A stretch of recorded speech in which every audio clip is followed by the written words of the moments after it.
He is well, quite well," Zosimov cried cheerfully as they entered. He had come in 10 minutes earlier and was sitting in the same place as before, on the sofa. Raskolnikov was sitting in the opposite corner, fully dressed and carefully washed and combed, as he had not been for some time past. The room was immediately crowded, yet Nastasia managed to follow the visitors in and stayed to listen.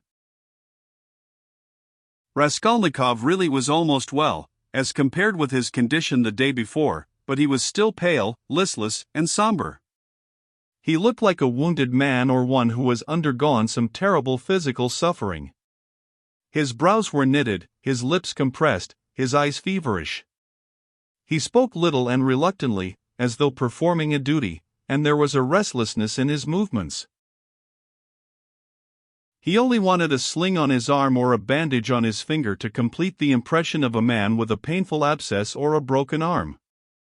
The pale, somber face lighted up for a moment when his mother and sister entered, but this only gave it a look of more intense suffering, in place of its listless dejection.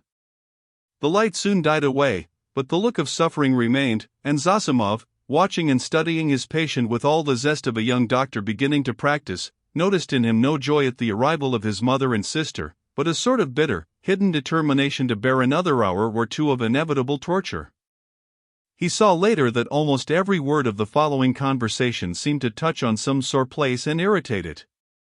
But at the same time he marveled at the power of controlling himself and hiding his feelings in a patient who the previous day had, like a monomaniac, fallen into a frenzy at the slightest word. "Yes, I see myself now that I am almost well," said Raskolnikov, giving his mother and sister a kiss of welcome which made Pulcheria Alexandrovna radiant at once. "And I don't say this as I did yesterday," he said, addressing Razumihin, with a friendly pressure of his hand. "Yes, indeed, I am quite surprised at him today," began Zosimov, much delighted at the lady's entrance, for he had not succeeded in keeping up a conversation with his patient for 10 minutes. "In another 3 or 4 days, if he goes on like this, he will be just as before, that is, as he was a month ago, or 2, or perhaps even 3. This has been coming on for a long while." "Eh? Confess, now, that it has been perhaps your own fault," he added, with a tentative smile, as though still afraid of irritating him. "It is very possible," answered Raskolnikov coldly. "I should say, too," continued Zosimov with zest, "that your complete recovery depends solely on yourself. Now that one can talk to you, I should like to impress upon you that it is essential to avoid the elementary, so to speak, fundamental causes tending to produce your morbid condition. In that case you will be cured, if not, it will go from bad to worse. These fundamental causes I don't know, but they must be known to you. You are an intelligent man, and must have observed yourself, of course. I fancy the first stage of your derangement coincides with your leaving the university. You must not be left without occupation, and so, work in a definite aim set before you might, I fancy, be very beneficial." Yes, you are perfectly right. I will make haste and return to the university, and then everything will go smoothly." Zosimov, who had begun his sage advice partly to make an effect before the ladies, was certainly somewhat mystified, when, glancing at his patient, he observed unmistakable mockery on his face. This lasted an instant, however. Pulcheria Alexandrovna began at once thanking Zosimov, especially for his visit to their lodging the previous night. "What?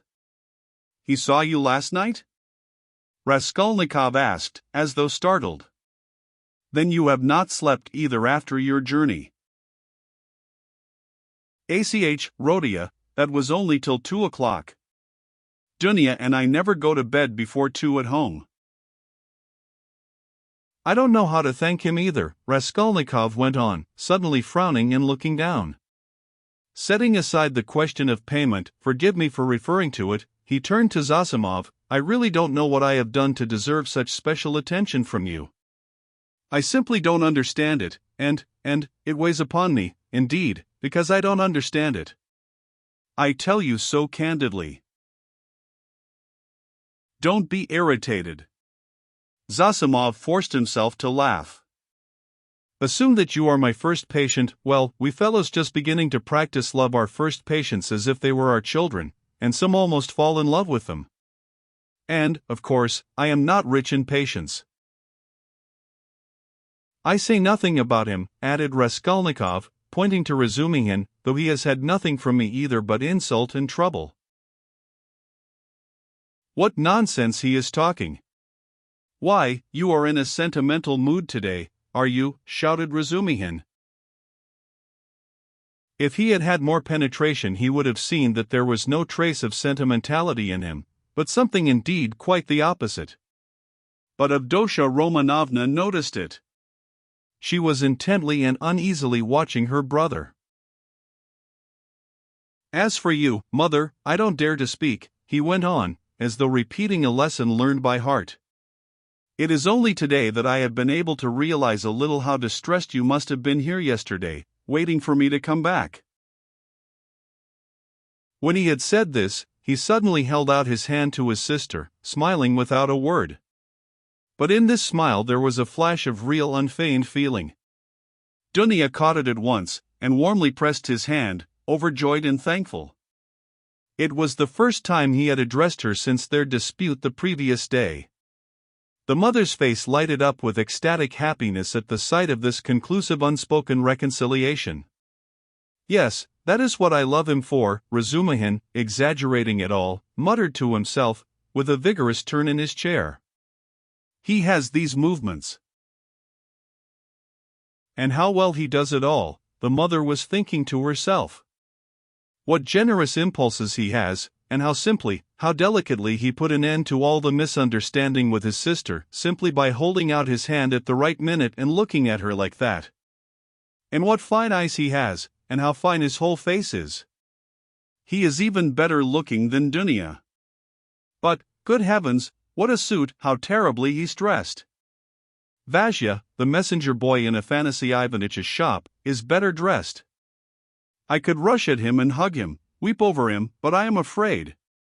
Oh, dear, he's so strange. He's talking kindly, but I'm afraid. Why, what am I afraid of? Oh, Rhodia, you wouldn't believe, she began suddenly, in haste to answer his words to her, how unhappy Dunya and I were yesterday. Now that it's all over and done with and we are quite happy again, I can tell you. Fancy, we ran here almost straight from the train to embrace you and that woman, here she is. Good morning, Nastasia. She told us at once that you were lying in a high fever and had just run away from the doctor in delirium, and they were looking for you in the streets. You can't imagine how we felt. I couldn't help thinking of the tragic end of Lieutenant Potanchikov, a friend of your father's. You can't remember him, Rhodia, who ran out in the same way in a high fever and fell into the well in the courtyard and they couldn't pull him out till next day. Of course, we exaggerated things. We were on the point of rushing to find Fyodor Petrovitch to ask him to help. Because we were alone, utterly alone, she said plaintively and stopped short, suddenly, recollecting it was still somewhat dangerous to speak of Fyodor Petrovitch, although we are quite happy again. Yes, yes. Of course it's very annoying. Raskolnikov muttered in reply, but with such a preoccupied and inattentive air that Dunya gazed at him in perplexity. What else was it I wanted to say? He went on trying to recollect. Oh, yes, mother, and you too, Dunya, please don't think that I didn't mean to come and see you today and was waiting for you to come first.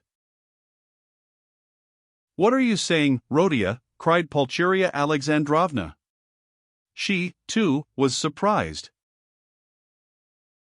Is he answering us as a duty? Dunya wondered. Is he being reconciled and asking forgiveness as though he were performing a rite or repeating a lesson? I've only just waked up, and wanted to go to you, but was delayed owing to my clothes. I forgot yesterday to ask her. Nastasia, to wash out the blood. I've only just dressed. Blood. What blood? Pulcheria Alexandrovna asked in alarm. Oh, nothing, don't be uneasy. It was when I was wandering about yesterday, rather delirious, I chanced upon a man who had been run over, a clerk. Delirious? But you remember everything. Razumihin interrupted. That's true, Raskolnikov answered with special carefulness. I remember everything even to the slightest detail, and yet, why I did that and went there and said that, I can't clearly explain now. A familiar phenomenon, interposed Zosimov. Actions are sometimes performed in a masterly and most cunning way, while the direction of the actions is deranged and dependent on various morbid impressions. It's like a dream. Perhaps it's a good thing really that he should think me almost a madman, thought Raskolnikov. Why, people in perfect health act in the same way too, observed Dunya, looking uneasily at Zosimov. There is some truth in your observation, the latter replied. In that sense we are certainly all not infrequently like madmen, but with the slight difference that the deranged are somewhat madder, for we must draw a line. A normal man, it is true, hardly exists. Among dozens, perhaps hundreds of thousands, hardly one is to be met with. At the word madman, carelessly dropped by Zosimov in his chatter on his favorite subject, everyone frowned. Raskolnikov sat seeming not to pay attention, plunged in thought with a strange smile on his pale lips. He was still meditating on something. Well, what about the man who was run over? I interrupted you. Razumihin cried hastily. What? Raskolnikov seemed to wake up. Oh. I got spattered with blood helping to carry him to his lodging. By the way, Mama, I did an unpardonable thing yesterday. I was literally out of my mind. I gave away all the money you sent me, to his wife for the funeral. She's a widow now, in consumption, a poor creature, 3 little children, starving, nothing in the house, there's a daughter, too, perhaps you'd have given it yourself if you'd seen them. But I had no right to do it, I admit, especially as I knew how you needed the money yourself. To help others one must have the right to do it, or else creves, chiens, c'est vous n'êtes pas contents. He laughed. That's right, isn't it, Dunya? No, it's not, answered Dunya firmly. Bah! You, too, have ideals, he muttered, looking at her almost with hatred, and smiling sarcastically. I ought to have considered that. Well, that's praiseworthy, and it's better for you, and if you reach a line you won't overstep, you will be unhappy, and if you overstep it, maybe you will be still unhappier. But all that's nonsense, he added irritably, vexed at being carried away. I only meant to say that I beg your forgiveness, Mother, he concluded, shortly and abruptly. That's enough, Rodia, I am sure that everything you do is very good, said his mother, delighted. Don't be too sure, he answered, twisting his mouth into a smile. A silence followed. There was a certain constraint in all this conversation, and in the silence, and in the reconciliation, and in the forgiveness, and all were feeling it. It is as though they were afraid of me, Raskolnikov was thinking to himself, looking askance at his mother and sister. Pulcheria Alexandrovna was indeed growing more timid the longer she kept silent. Yet in their absence I seemed to love them so much, flashed through his mind. Do you know, Rodia, Marfa Petrovna is dead, Pulcheria Alexandrovna suddenly blurted out. What Marfa Petrovna? Oh, mercy on us, Marfa Petrovna Svidrigailov. I wrote you so much about her. AAH. Yes, I remember. So she's dead. Oh, really, he roused himself suddenly, as if waking up. What did she die of? Only imagine, quite suddenly, Pulcheria Alexandrovna answered hurriedly, encouraged by his curiosity. On the very day I was sending you that letter. Would you believe it, that awful man seems to have been the cause of her death? They say he beat her dreadfully. Why, were they on such bad terms? He asked, addressing his sister. Not at all. Quite the contrary indeed. With her, he was always very patient, considerate even. In fact, all those 7 years of their married life he gave way to her, too much so indeed, in many cases. All of a sudden he seems to have lost patience. Then he could not have been so awful if he controlled himself for 7 years?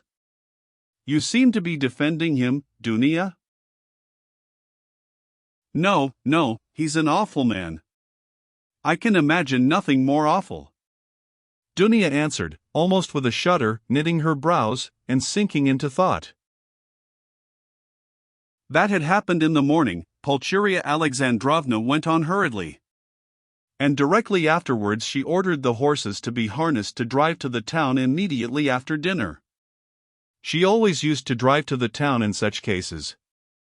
She ate a very good dinner, I am told. After the beating?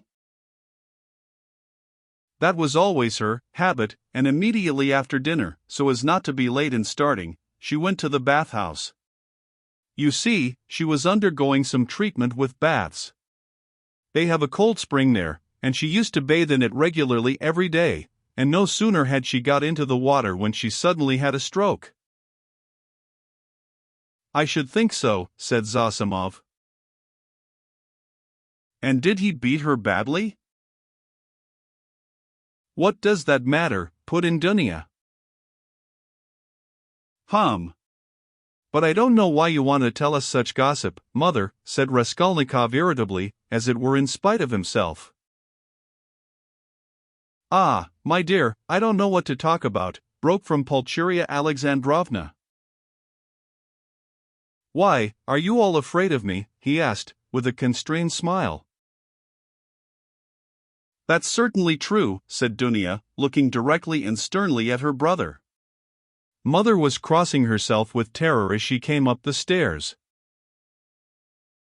His face worked, as though in convulsion. ACH, what are you saying, Dunia? Don't be angry, please, Rodia. Why did you say that, Dunia? Pulcheria Alexandrovna began, overwhelmed, you see, coming here, I was dreaming all the way, in the train, how we should meet, how we should talk over everything together. And I was so happy, I did not notice the journey. But what am I saying? I am happy now. You should not, Dunia. I am happy now, simply in seeing you, Rodia. Hush, mother, he muttered in confusion, not looking at her, but pressing her hand. We shall have time to speak freely of everything.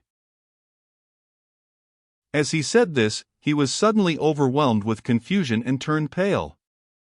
Again that awful sensation he had known of late passed with deadly chill over his soul. Again it became suddenly plain and perceptible to him that he had just told a fearful lie, that he would never now be able to speak freely of everything, that he would never again be able to speak of anything to anyone. The anguish of this thought was such that for a moment he almost forgot himself. He got up from his seat, and not looking at anyone walked towards the door. What are you about? Cried Razumihin, clutching him by the arm. He sat down again, and began looking about him, in silence. They were all looking at him in perplexity. But what are you all so dull for? He shouted, suddenly and quite unexpectedly. Do say something. What's the use of sitting like this? Come, do speak. Let us talk. We meet together and sit in silence. Come, anything.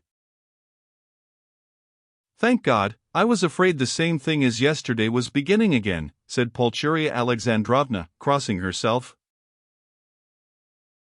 What is the matter, Rodia? Asked Avdotya Romanovna, distrustfully. Oh, nothing. I remembered something, he answered, and suddenly laughed. Well, if you remembered something, that's all right. I was beginning to think, muttered Zosimov, getting up from the sofa. It is time for me to be off. I will look in again perhaps, if I can. He made his bows, and went out. What an excellent man, observed Pulcheria Alexandrovna. Yes, excellent, splendid, well-educated, intelligent, Raskolnikov began, suddenly speaking with surprising rapidity, and a liveliness he had not shown till then. I can't remember where I met him before my illness. I believe I have met him somewhere. And this is a good man, too. He nodded at Razumihin. Do you like him, Dunya? He asked her, and suddenly, for some unknown reason, laughed. Very much, answered Dunya. Foo, what a pig you are! Razumihin protested, blushing in terrible confusion, and he got up from his chair. Pulcheria Alexandrovna smiled faintly, but Raskolnikov laughed aloud. Where are you off to?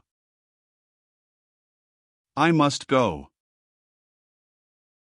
You need not at all. Stay. Zosimov has gone, so you must. Don't go. What's the time? Is it 12 o'clock? What a pretty watch you have got, Dunya. But why are you all silent again? I do all the talking. It was a present from Marfa Petrovna, answered Dunya. And a very expensive one, added Pulcheria Alexandrovna. Ah! What a big one! Hardly like a lady's. I like that sort, said Dunya. So it is not a present from her fiancé, thought Razumihin, and was unreasonably delighted. I thought it was Luzin's present, observed Raskolnikov. No, he has not made Dunya any presents yet. Ah!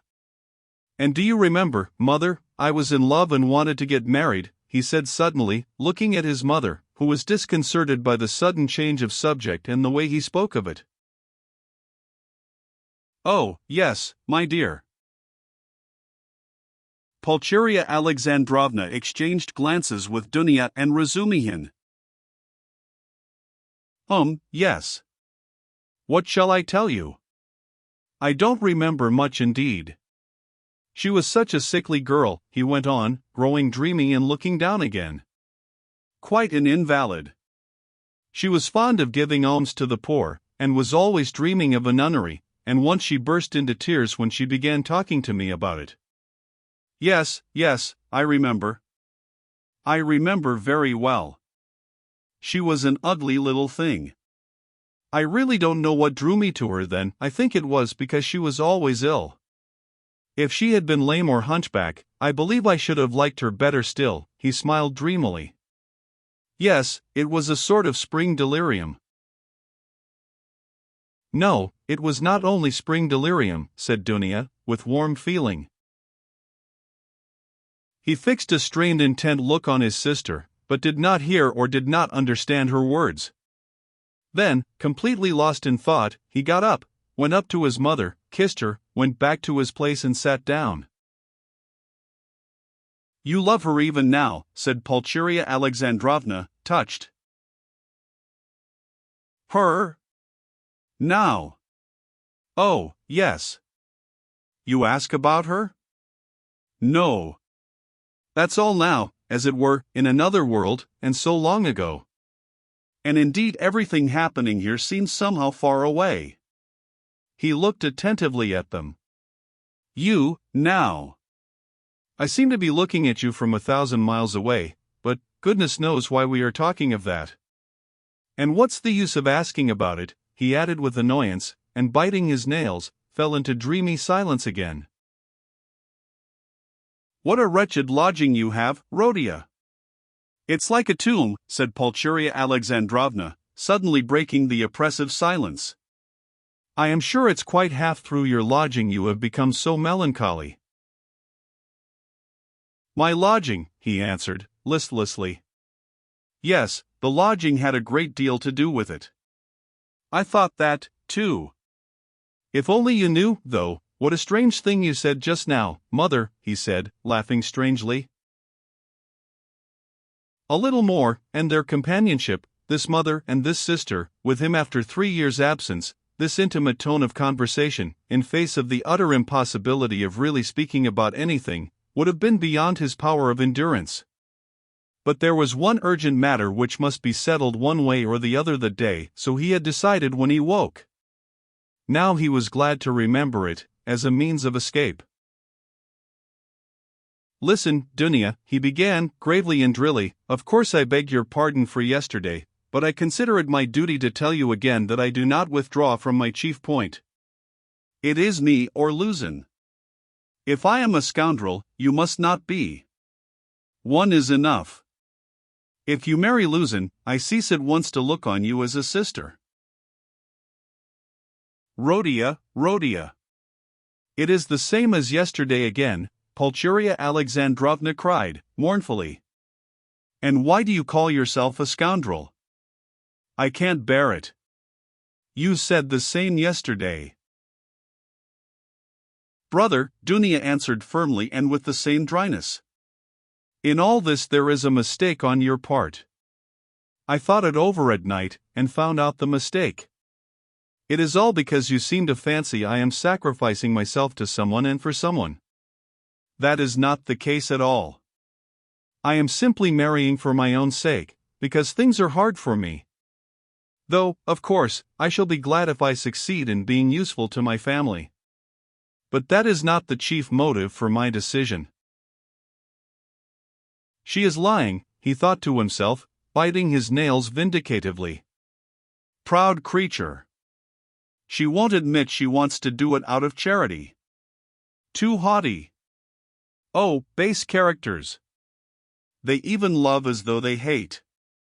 Oh, how I hate them all.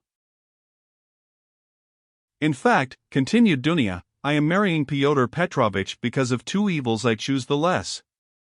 I intend to do honestly all he expects of me, so I am not deceiving him. Why did you smile just now? She, too, flushed, and there was a gleam of anger in her eyes. All, he asked, with a malignant grin. Within certain limits. Both the manner and form of Pyotr Petrovitch's courtship showed me at once what he wanted. He may, of course, think too well of himself, but I hope he esteems me, too. Why are you laughing again? And why are you blushing again? You are lying, sister. You are intentionally lying, simply from feminine obstinacy, simply to hold your own against me. You cannot respect Luzin. I have seen him and talked with him. So you are selling yourself for money, and so in any case you are acting basely, and I am glad at least that you can blush for it. It is not true. I am not lying, cried Dunya, losing her composure.